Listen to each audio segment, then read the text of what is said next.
Y para comentarlo tenemos a tres distinguidos miembros de nuestra academia.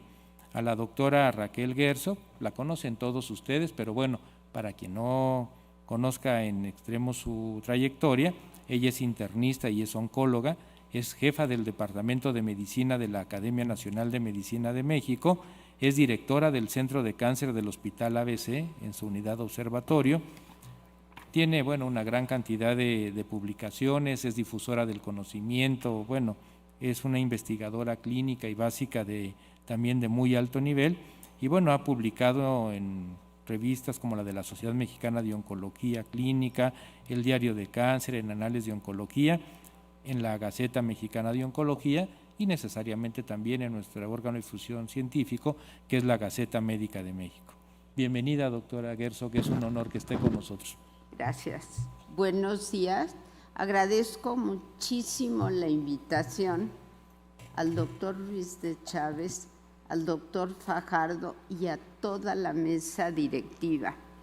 El doctor Hauser me permitió el privilegio de conocerlo a través de su libro, y aquí no va a hablar ni la oncóloga, probablemente ni la internista, ni la inmunóloga, y menos neuróloga que no soy, solamente un ser humano, y voy a hablarles del libro y de cómo yo pude observar y vivir a través de ese libro. Acaban de oír su introducción y déjenme platicarles yo. Hoy reconocemos a un muy distinguido personaje como académico y miembro honorario de la Academia Nacional de Medicina. Nuestro invitado de honor, el doctor Stephen Hauser, un pionero no solo como médico, un científico ejemplar cuyas contribuciones han avanzado nuestro entendimiento de la genética, el sistema inmune, la patología cerebral, condiciones que hoy, en muchos aspectos, siguen eludiendo nuestra comprensión de enfermedades como son el autismo y la esclerosis múltiple. Instituciones como Harvard y el Hospital Massachusetts de General fomentaron su talento y formaron su estructura de médico, donde yo estudié. La medicina ha progresado de forma agigantada en menos de un siglo, y es gracias a visionarios como el doctor Hauser que nos han permitido estos avances en la esclerosis múltiple y muchas otras patologías. Recuerdo en su libro El Musitar de lo que fue para muchos durante la infancia y juventud acerca del conocimiento médico, entonces todavía visualizado entre los expertos como una combinación de superstición, adivinanzas y ensayo por error. Hoy nuestras instituciones y médicos se apoyan en esos hombros de gigantes, aquellos que nos han luchado contracorriente para mejorar sus ensayos y descartar la superstición para realzar esa ciencia verdadera. Actualmente nos encontramos en medio de debates sobre la inteligencia artificial y si será posible reemplazar a un médico humano con la tecnología. Y pregunto, ¿y en dónde quedó la inteligencia emocional? Es fácil hablar sobre los médicos excepcionales, quizá en términos mitológicos, alabarlos como figuras inhumanas e intocables que existen en un plano muy lejanos a nuestra realidad. Pensar en ellos solo en relación a sus logros, pero a muchos, incluyendo los médicos, nosotros, se les olvida que ellos también son seres humanos. Los humanos reímos, enojamos, entristecemos y también lloramos. Los humanos también sufrimos frente al paciente, frente a nosotros. Y este tema, el cual me pareció importante subrayar del doctor Hauser, la compasión y su gran calidad humana. Por encima de todo, el doctor Hauser nos acuerda a los médicos. La gente acude a nosotros no solo para tratarlos, sino también consolarlos. El dolor asusta. Ciertas condiciones, la esclerosis múltiple, son especialmente feroces. Déjenme citar al doctor. Ella no llega como un cordero, se anuncia como un león. Así escribe el doctor Hauser. Hasta inconveniencias menores, como una cortada por un papel, nos puede inducir al llanto. Entonces, ¿cómo es posible que aún existen médicos que reaccionan al desdeño de recibir a estos pacientes aquejados con crisis y señalamientos discapacitantes por la enfermedad? Las secciones más ilustrativas en el libro de nuestro invitado, el doctor Hauser, son, en mi opinión, las que detallan y nos acaba de platicar su vida temprana. Sus padres y abuelos le procuraron una vida cómoda y de clase media, pero las dificultades existen en cualquier vida. Janet, la mejor amiga de su madre, cayó enferma con una terrible infección que la dejó con lentitud de movimientos y poca memoria. El hijo menor de los Hauser, quien nos platica, Howard, su hermano, nació casi sin vida y los doctores desdeñosamente sugirieron que fuera causa de una caída neonatal. Y Howard creció con dificultades de movimiento, cognición y hasta lenguaje. Pero también el doctor Hauser mismo, y nos dijo, fue víctima de terribles ataques de alergias juveniles y un episodio severo de mononucleosis al inicio de su carrera universitaria. Así nos conduce en la vereda de un libro realmente humano. Thank you, Dr. Hauser. El doctor Hauser no escribió sobre Janet como una llama apagada, la describió como una mujer maravillosa, el centro de la vida social de su vecindad, hasta que su enfermedad alejó a los vecinos, quienes sintieron que ya no tenía nada que darles. De sus alergias, Hauser recuerda los tiempos maravillosos que pasó de campamento, observando las estrellas, nadando, y el cariño del consejero Dave, quien le contaba cuentos y chistes para distraerlo de sus ataques de asma. Su amigo Robert era su mejor amigo y el niño más amable que conoció, quien antes de su muerte prematura, sí, a los 8 años, le regalaba su preciada edición especial del juego Club. Él muere por ese terrible diagnóstico, un glioblastoma. De la doctora Sara Valenti, quien dejó su marca en las memorias del doctor Hauser por su sensibilidad y cuidados muy atentos cuando él cae enfermo en la universidad. De su mentor, Charles Miller Fisher, de quien conocemos su síndrome, y la bondad eterna que él mostraba por sus pacientes.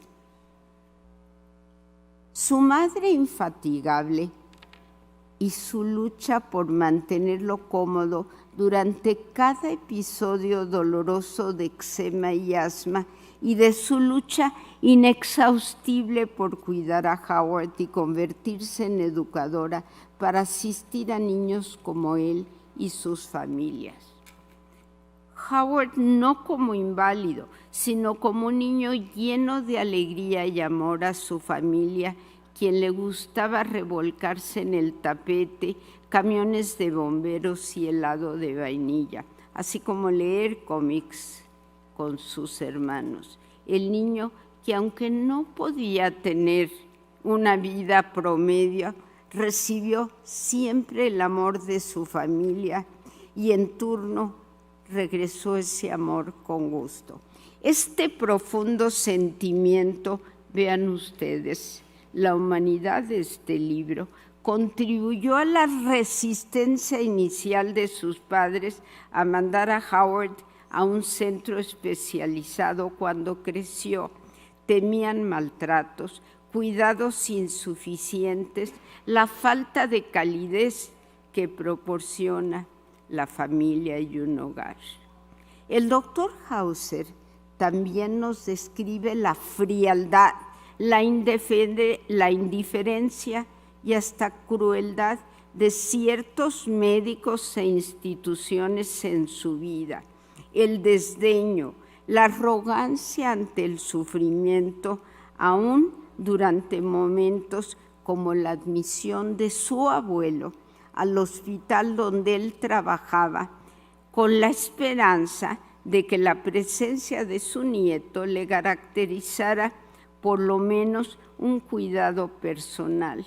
Pero en vez de ello, lo recibieron y trataron como un viejo frágil y decaído, cualquiera. El pobre señor decidió cesar su estancia y morir con dignidad intacta. Es fácil enfocarnos en los logros y premios de los médicos excepcionales, pero la medida de un verdadero médico se examina por el nivel de compasión, de su compasión. ¿Para qué tomar el juramento si no conmueve presencia el dolor y ruegos de gentes que nos suplican ayuda? El doctor Hauser nos describe: el propósito de la medicina es tratar al paciente, no a la enfermedad. El médico debe aprender a ver la presencia del paciente. La vida puede ser muy difícil. Las enfermedades siguen siendo un misterio para muchos. Nos asustan, atormentan y nos aniquilan. Es por ello que un doctor debe ser la luz en la oscuridad para los pacientes y no solo iluminar el camino y esclarecer las sombras acechantes, pero proporcionar calor ante la noche fría. Por ende, la tecnología revela una debilidad crítica, ya que al no ser humanizado, nunca podrá proveer la calidez y sensibilidad personal para tomar de la mano lo que piden los pacientes, enjugar lágrimas y abrazar a un paciente asustado y muy adolorido. La tecnología no puede entristecerse por la muerte de los pacientes o celebrar sus avances y mejorías, pero nosotros, humanos, tampoco debemos ser indiferentes en la lucha cotidiana y siempre recordar ser una luz. El doctor Hauser se distinguió por el amor a su familia y sus memorias a sus seres queridos, siempre luchando por la empatía, la bondad y la entrega. Por ello, les confieso, omití sobre el funeral de esa joven que nos ha contado Andrea en el prólogo. Leí como meses después de su estancia en el hospital, ella se recuperó parcialmente, reconoció al doctor Hauser, lo abrazó y lo tuvo como invitado en su boda, una boda pequeña, un testigo al fuego que no solo la mantuvo viva ante una noche fría, pero reavivó su propia llama interior. En la ciencia, en los desafíos de la patología, en sus últimos capítulos, el doctor Hauser, emocionado, elabora en la comprensión sobre los mecanismos básicos detrás de la enfermedad y cómo el sistema inmune lesiona al cerebro. La adopción masiva de la terapia con células B, los avances de la medicina con los esfuerzos representativos del trabajo grupal. Traza la ruta en la pauta comprensiva, en los mecanismos básicos detrás de la enfermedad, el sistema inmune y el cerebro, y cómo el conocimiento se dirige no únicamente del laboratorio y de la cabecera del enfermo, sino el requerir conjuntar dos mundos a la vez, la investigación básica y la medicina clínica. Emociona a los lectores, a mí, el capítulo apasionante del descubrimiento totalmente inesperado. Las células B se encontraban en el centro del tejido dañado del cerebro. En este avatar, de forma apasionado, lo descubre como un incidente. Pero déjenme detener. Me es necesario hacer un apartado y subrayar la bella forma como el doctor Hauser describe a su mejor amiga, consejera, editora, quien facilitó lograr la línea final de su publicación, su compañera y su esposa. Admirable. Finaliza el doctor con la sinceridad de descubrirnos la planeación original de este libro como una historia basada en un descubrimiento médico, pero nos conduce en su narrativa a envolvernos en una historia completa de su vida y su carrera, tan emotiva como humana y promisoria. Dice Santiago Ramón y Cajal, merecedor del Premio Nobel en 1906, padre de la neurociencia: mientras el cerebro sea un misterio, el universo continuará siendo un misterio. Quizá el doctor Hauser, con sus estudios, ya encontró algunas de las incógnitas que nos despejan dicho misterio y que esclarecerán el secreto de la mente. Debo decir a todos ustedes cuánto aprendí de mi lectura de esta maravillosa y emotiva obra, a la cual, con gran inspiración, el doctor Hauser nos conduce ahora a los grandes desafíos del cerebro, con la emoción ahora de las lágrimas del corazón. Gracias, doctor Hauser.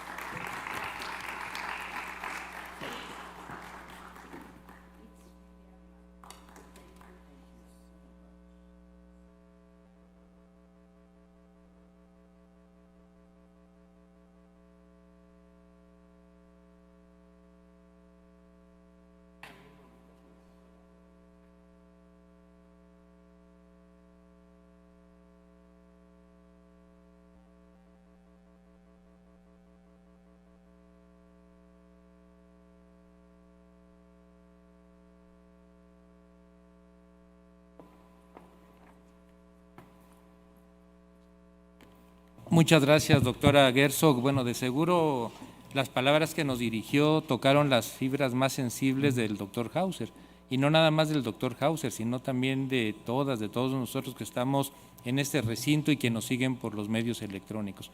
Y efectivamente tocó la parte central del doctor, más allá del médico, del investigador, del neurocientífico, del bioeticista, sino del ser humano. Y sus palabras realmente resumen de una manera espléndida lo que es el doctor Hauser y de ahí por qué su obra.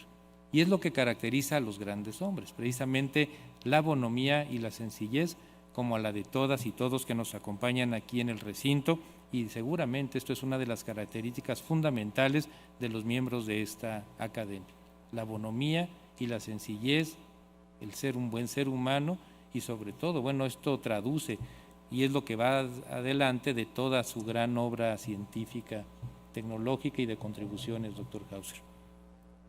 Y bueno, para continuar con el comentario del libro del doctor Hauser, está con nosotros el doctor Rodrigo Ramos Zúñiga.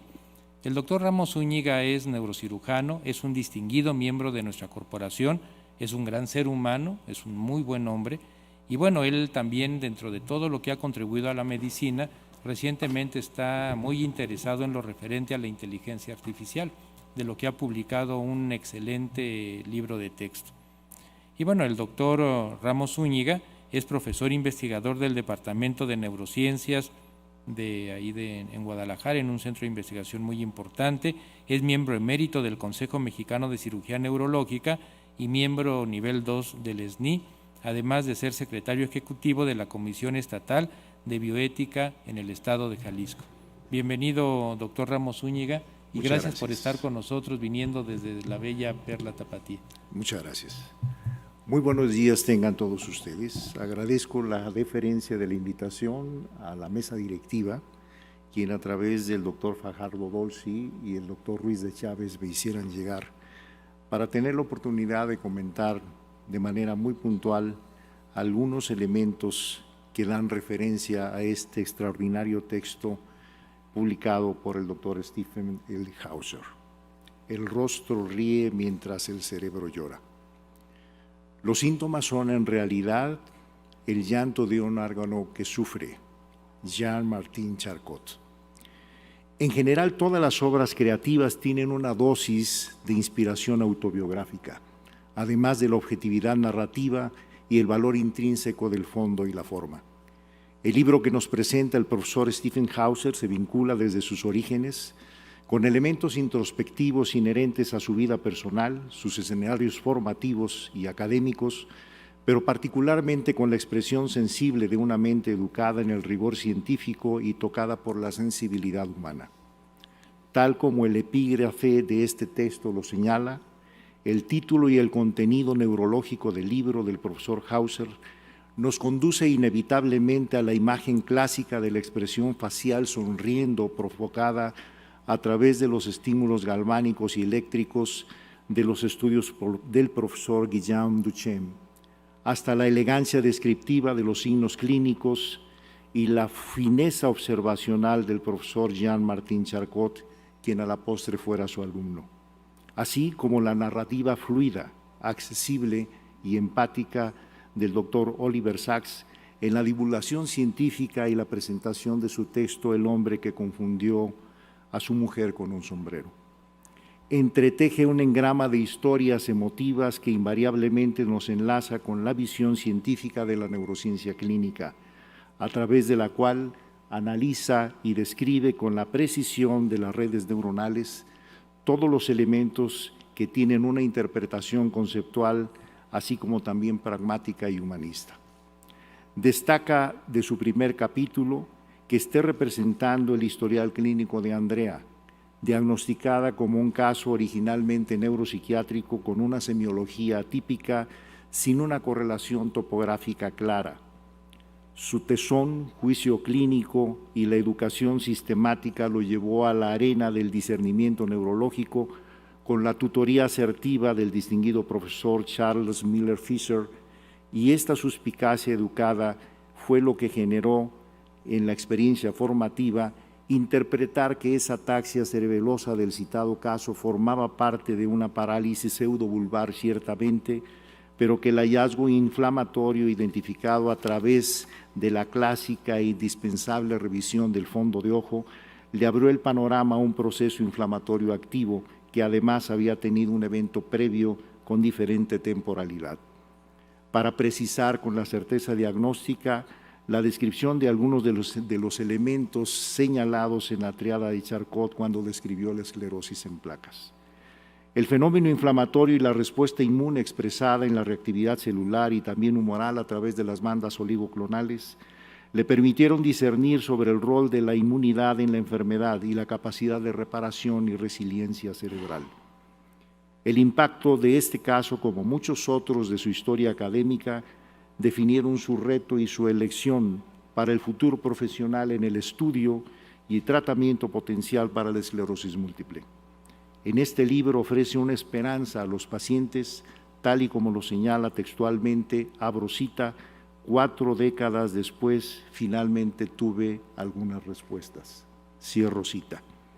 En el segmento autobiográfico personal de su libro comparte experiencias vivenciales que fueron determinantes para definir su interés en la esclerosis múltiple desde la perspectiva del sistema inmune en el cerebro. Ese ataque autoinmune era determinante para explicar cómo los circuitos mielinizados, sus conexiones e incluso sus células se deterioraban y explicaban una semiología neurológica florida, diversa, heterogénea y compleja que afectaría también la estructura cerebral desde una perspectiva degenerativa. Su experiencia propia con el asma y las alergias en la infancia se evocan en el texto en que describe a un niño de Luisiana con crisis recurrentes de asma y cómo esta condición clínica, que se modificaba mágicamente y mejoraba con el verano, le orientó a pensar cada vez más en la inmunidad. Otro evento decisivo fue determinado por su incursión involuntaria como paciente ante la mononucleosis, en que conoció de forma directa el virus descrito por Epstein-Barr durante su estancia como estudiante en el Tecnológico de Massachusetts. Describe el valor de la experiencia empática en el trato que recibió de la doctora Valenti y la importancia de la confianza en la relación paciente-médico.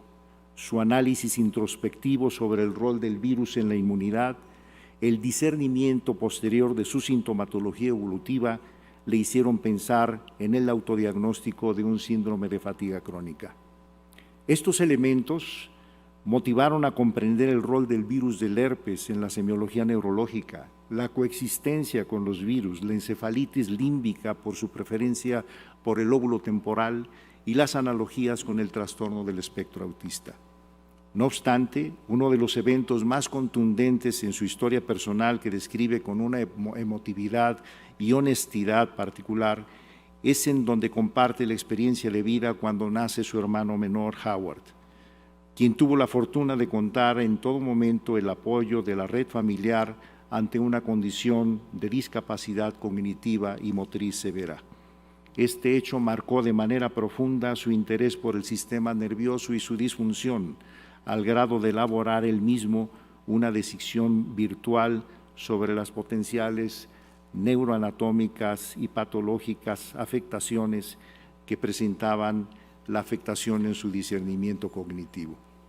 Su contacto con la clínica lo llevó a realizar estudios del polígono de Willis, del mano del profesor Miller Fisher, la experiencia clínica en instituciones que albergaban pacientes con discapacidad severa, las sesiones con el profesor Adams, las clases clínicas ilustres en el Domo del Éter, describen el mundo de su elección y pasión al transitar entre la Escuela de Medicina de Harvard y el Hospital General de Massachusetts. En su oportunidad pensó que las aportaciones de su área serían hacia la neurología pediátrica por la influencia del profesor DeLong, que lo introdujo en el estudio del espectro autista y sus potenciales explicaciones genéticas y ambientales. Pero su verdadera vocación seguiría siendo la inmunidad y el cerebro, vinculada a una formación sólida en la clínica y en la investigación biomédica. Las sinergias generadas con otros investigadores, eventualmente detractores y también críticos, le confirieron una fortaleza fehaciente y resistente por más de 40 años para encontrar una ruta a través de la inmunidad de las células B y el control de la esclerosis múltiple. La misma fisiopatología parecía ofrecer la respuesta terapéutica. La adopción del reto científico de buscar la innovación le llevaron a escudriñar nuevas alternativas tecnológicas. Parte de ellas fue el desarrollo de estrategias en conjunto con sus profesores del Tecnológico de Massachusetts y del laboratorio de la Universidad de Harvard, en donde exploraría el campo de los anticuerpos monoclonales. Los altos costos que representaba este tipo de investigación le llevaron a participar también en distintos desarrollos biotecnológicos en un sinuoso camino determinado por el rigor científico y la observancia de los lineamientos éticos en la generación del conocimiento y el desarrollo de nuevos fármacos experimentales que finalmente fue aprobado por la Food and Drug Administration. El curso de esta odisea, como él lo llamó, requirió de altos estándares de desarrollo científico y a la par hacerlo compatible con las consideraciones éticas más estrictas de los ensayos clínicos en medio de un terreno que oscila entre la ponderación, el riesgo-beneficio ante el uso de nuevas moléculas, en el que eventualmente se trabaja contra muchas adversidades, pronósticos y la crítica científica de los pares. Desde bregar contra conceptos tradicionales que afirmaban que los anticuerpos monoclonales no funcionaban en la esclerosis múltiple o que los cambios de mejoría se adjudicaban a la historia natural de la enfermedad y no necesariamente a la influencia terapéutica, o que la inmunidad podía promover infecciones oportunistas hacia el sistema nervioso central, o bien que estos efectos autoinmunes afectaban las plaquetas con consecuencias fatales. De manera honesta describe el incidente del cisne negro, en que hace referencia al paciente 405 y analiza de manera autocrítica y objetiva que el proceso para demostrar las complicaciones presentadas fueron inherentes a otra condición y no necesariamente al tratamiento experimental. Entonces se describe el síndrome de respuesta inflamatoria sistémica. Deja constancia de la búsqueda del beneficio del paciente en todo momento, reiterando su conducta científica al clásico primero no dañar a propósito de la terapéutica experimental para esclerosis múltiple. Describe las rutas complejas y de alta responsabilidad con todos los pacientes enrolados en los ensayos clínicos, como también hace ver un alto sentido de la responsabilidad y empatía en la investigación clínica, además de mantenerse en las rutas de la transparencia, de la observancia ética y la claridad ante potenciales conflictos de interés en su relación con la industria. De esta forma, logró culminar parte de este viaje para entender el llanto del cerebro a través de una condición que afecta a una gran cantidad de personas en todo el mundo, que involucra un historial de factores génicos, elementos epigénicos no del todo concluidos y reconocidos, el importante rol de la inflamación y la mediación con la respuesta inmune celular y humoral, el impacto en los diferentes linajes celulares del sistema nervioso central, particularmente los oligodendrocitos, para entender los vínculos con la mielina, pero también entender que las neuronas y astrocitos se ven afectadas con aspectos reactivos gliales y degenerativos, además de explicar la diversidad, la heterogeneidad y la versatilidad que tiene su expresión clínica para expresarse a través de todos los síndromes neurológicos potenciales existentes, desde los motores y sensitivos hasta los cognitivos. Reconoce puntualmente en una de sus conferencias citadas en el capítulo 40 que una gran cantidad de pacientes actualmente en el mundo no cuentan con un tratamiento formal para esclerosis múltiple. El 70% de los pacientes reclutados en sus estudios no tenían tratamiento previo y la expectativa del tratamiento se orientó a evitar recaídas, limitar el número de lesiones, prevenir la atrofia estructural, para lo cual fue necesario atender en todo momento la ponderación entre la seguridad y la eficacia, la relación del riesgo-beneficio aceptable y especialmente a los riesgos inéditos a fármacos y biotecnológicos experimentales que además del alto costo comprometen de manera alterna la brecha sanitaria y la equidad distributiva. Finalmente, en el capítulo 41, hace mención a la importancia de integrar la inmunoterapia, especialmente en el manejo de las formas progresivas de la enfermedad, y celebra que posterior a 15 años de investigación en este tópico, la adopción de lo que ha denominado la terapia de células B se haya asumido como una alternativa terapéutica en muchos países. Hoy por hoy, cerca de 100 países han recibido ocrelizumab, rituximab, con las debidas aprobaciones por las instituciones regulatorias. El capítulo final está dedicado a los agradecimientos y, como es de esperarse de los espíritus magnánimos, no le dedica algunos párrafos, sino 4 páginas completas para dar las gracias a todas las personas que contribuyeron de manera directa o indirecta a la culminación de este libro. El hecho era claro para el profesor Hauser. Rememorando la postura crítica del profesor Charcot, abro cita, la teoría es buena, pero no impide que las cosas sucedan. Cierro cita. En este texto de vida, el profesor Stephen L. Hauser transformó la teoría en acción, le dio una visión translacional, desarrolló un liderazgo creativo y proactivo y logró que las cosas sucedieran para que una gran cantidad de personas con esta enfermedad tenga otro panorama y una calidad funcional más digna. Muchas gracias por su atención.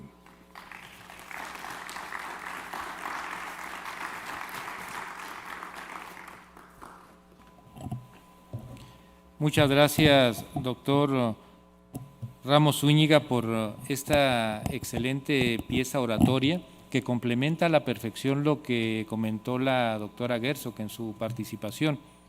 Usted nos describe muy puntualmente la trayectoria científica, las aportaciones del doctor Hauser y magistralmente lo combina con los principios bioéticos en la parte final de su alocución, lo que habla, bueno, también de su expertise dentro del campo de la bioética. Y además reconocer al doctor que vino desde Guadalajara, al doctor Ramos Zúñiga, y bueno, gracias por su compromiso para con la corporación, doctor Ramos Zúñiga, y para con esta ceremonia de investidura del doctor Hauser. Entonces conocemos más al hombre, al investigador y al ser humano, porque a fin de cuentas, como bien lo dijo, pocos agradecemos lo que tenemos. Y el agradecimiento, como siempre lo digo, es el corazón del alma, y esto habla del corazón bondadoso y del alma bondadosa que tiene el doctor Hauser en esa gran lista de agradecimientos, porque a fin de cuentas uno es por los que nos precedieron y los que nos dieron la mano. Así que, doctor Hauser, eso habla más de su bonomía y de lo espléndido ser humano que es. Y bueno, y para completar esta fase de la ceremonia de investidura, quiero invitar al doctor José de Jesús Flores que pase al estrado para que nos comente en relación al libro del doctor Hauser, El cerebro llora mientras la cara ríe. El doctor José de Jesús Flores, también conocido de todas y todos ustedes, es neurólogo, es maestro de investigación clínica, es un estudioso de la esclerosis múltiple y actualmente tiene el cargo y la responsabilidad de ser subdirector de enseñanza en el Instituto Nacional de Neurología y Neurocirugía, Manuel Velasco Suárez. Bienvenido, doctor Flores. Muchas gracias. Gracias a la mesa directiva, gracias personalmente al doctor Manuel Ruiz de Chávez por la invitación a conocer más a profundidad al doctor Hauser. Gracias a la mesa directiva por la oportunidad. Cuando el doctor Ruiz de Chávez me hizo la invitación y me pidió comentar el libro desde el punto de vista neurológico, inmediatamente acepté por dos cuestiones importantes. La primera, tenía un par de semanas de haber estado en un congreso internacional en el que tuve la oportunidad de ver al doctor Hauser dar la lectura de apertura del congreso, y lo sentí lejano, lo sentí muy científico, con ganas de estar ahí algún día. Y al momento de leer su libro y verlo, no puedo evitar leerlo desde el punto de vista neurológico, entiendo por qué llegó ahí. Y si yo tuviera que, en una palabra, describir su libro, lo que cuenta aquí es inspirador. Y voy a tratar de discernir en 5 puntos por qué lo sentí inspirador. En primer lugar, cuando el doctor Hauser narra sus primeras experiencias de vida en su infancia, no puedo evitar sentirme cercano a él por todo lo que los neurólogos vivimos en nuestras familias para poder llegar a una universidad, a un centro donde queremos formarnos como médicos, y después por qué decidimos elegir neurología. Él narra todas las aventuras, déjenme llamarlo así, en su infancia, con su familia, con su hermano. Después narra un poco toda la desigualdad social que le tocó vivir en algún momento, viendo la segregación, la discriminación, y no puede uno apartar la vista en nuestro país, que también estamos frente a ese tipo de cosas, y también nos marcan como seres humanos y nos ayudan a entender que la gente necesita de nosotros, más allá de una receta y de un tratamiento. A veces solamente necesitan ser escuchados, tomarles la mano, como lo narra el doctor en algunos de sus capítulos y con algunos de sus pacientes. El simple hecho de ser empáticos, el simple hecho de dar una sonrisa al paciente es lo que fortalece ese humanismo del neurólogo. Y también creo que de ahí surge la fortaleza del neurólogo, del doctor Hauser, como lo narra, de el interés por las personas y por su enfermedad y por ayudarlas, más allá de solamente explorar y prescribir, investigar. Creo que ahí es donde nace, en mi opinión, su interés por entender mucho mejor las enfermedades. En el 75, si mal no recuerdo, cuando ingresa a medicina, recién nacido yo, ¿no?, y algunos de los que estamos por aquí, no puedo evitar sentirme parte de ese momento en el que él se siente feliz, contento de haber logrado un objetivo, que era entrar al sitio donde quería estudiar medicina. Cuestión que también nos pasa a nosotros como neurólogos cuando decidimos ingresar a tal o cual hospital y después de pasar 1000 exámenes para poder ser parte de una comunidad de neurólogos en nuestro país. Ahí me identifiqué mucho mejor con él en ese sentido. Después narra muy claramente cómo con la paciente Andrea, que ya fue retomada en varias ocasiones, decide dedicar su vida al estudio de la esclerosis múltiple, una enfermedad que en aquel momento era un misterio, y lo resalto porque en algún momento tuve la oportunidad de trabajar con el doctor John Kurtzky, y me narraba una serie de odiseas cuando estuvo en las Islas Faroe, cuando fue mi primer artículo importante que publiqué sobre neuromielitis óptica con él, y lo conocí desde el punto de vista personal, y ahí el doctor Hauser retrata un poco la humildad, la empatía, el humanismo, y ahí yo no puedo evitar sentirme identificado en ese momento cuando el doctor narra que a partir de ese momento quiere estudiar y dedicar su vida a la esclerosis múltiple, todo lo que ha logrado hasta este momento. En este punto, y regreso hace unas semanas en Milán, lo entiendo mejor, doctor, cuando hablaba sobre Epstein-Barr y la causa en esclerosis múltiple y el futuro. Retomo también la parte cuando está en la sala de autopsias disecando, y lo narra en su libro. Nosotros también en su momento de nuestra formación como neurólogos en este país teníamos que bajar a disecar y a ver el cerebro en nuestras manos. Eso genera un gusto y un interés enorme por entender lo que está ocurriendo en lo que tenemos en nuestras manos y tratar de que eso no se repita y poder ayudar al paciente. Creo que ese sentimiento me lo transmitió en esas 3 líneas donde nos narra que estaba disecando un cerebro. Posteriormente, cuando se dedica a la investigación para ver cómo poder ayudar a esos pacientes, y viene toda una odisea para el desarrollo de anticuerpos monoclonales y entender su papel y su función en esta patología en particular, no puedo evitar trasladarlo a mi experiencia y a lo que vemos en nuestro día a día al momento, cuando usamos medicamentos como este tipo, anticuerpos monoclonales, anti-CD20, para tratar enfermedades que actualmente en nuestro país generan un problema de salud pública y tiene un impacto real. Entonces, en ese momento también me identifico con ese investigador clínico y con ese ímpetu, con esa innovación para tratar de buscar el beneficio para los pacientes. En la parte final de entender al doctor Hauser como neurólogo, no puedo evitar resaltar lo que el doctor Adams le dijo en su momento y usted describe aquí. Estudia un problema que puedas resolver. Y creo que al día de hoy, doctor Hauser, y retomo la parte final de su plática en Milán, la cura de una enfermedad que Andrea le motivó a estudiar y dedicarle su vida está ya muy cercano. Me adhiero a ese pensamiento. Habrá que definir a qué llamamos cura, dar una definición operativa, pero creo que la remisión sostenida, tomando palabras de oncología, está muy cercana, si no es que ya la tenemos aquí. Entonces creo que ahora, cuando en retrospectiva bajo en streaming en la plataforma de ECTRIMS y vuelvo a ver su plática, me identifico mucho mejor con usted como un ser humano, como un inspirador y como un gran neurólogo.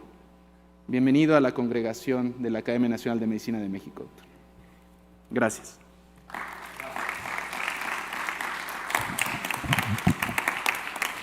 Gracias, doctor Flores Rivera. También emotivas palabras. Y bueno, se complementaron los tres comentarios.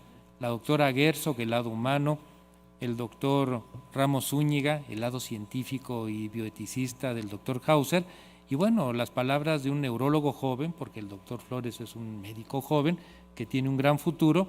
¿Cómo lo ve desde el punto de vista del neurólogo investigador? Porque además el doctor Flores, debo comentarles, es un investigador también de muy altos vuelos. Entonces conocimos ya al hombre, al ser humano, al investigador y a cómo impacta a un investigador con una excelente trayectoria de vida y un excelente ser humano en la gente joven. Así que bueno, con esto damos por cerrado, con esta excelente participación del doctor Flores, este segmento del doctor Hauser como escritor. Y ahora vamos a hablar de la otra faceta del doctor Hauser, ya no como investigador o ser humano, sino como editor. Muchos de los que estamos aquí o nos siguen hemos tenido la responsabilidad de ser editores y eso no es nada fácil. Hay que mantener el equilibrio en muchas de las actividades propias del trabajo editorial, hay que ser muy acucioso en relación al contenido de lo que uno tiene la responsabilidad posteriormente de publicar y estar bien convencido que lo que uno va a sacar en un texto, en un artículo, bueno, va a impactar a una gran cantidad de personas, sobre todo de médicos en formación o médicos ya formados que requieren luego de un documento de consulta. Entonces vamos a hablar ahora de este segmento del doctor Hauser como editor de uno, como les decía, de los libros más difundidos, vendidos y distribuidos en este planeta, que es el libro de Principios de Medicina Interna, coloquial y cariñosamente conocido en nuestro país el texto, doctor, como el Harrison. Así todos y todos los que estamos aquí, así lo conocemos. Y bueno, y para comentar el segmento del libro de Medicina Interna, está con nosotros la doctora Guadalupe Castro Martínez. La doctora Guadalupe Castro tiene una trayectoria en la medicina interna impresionante.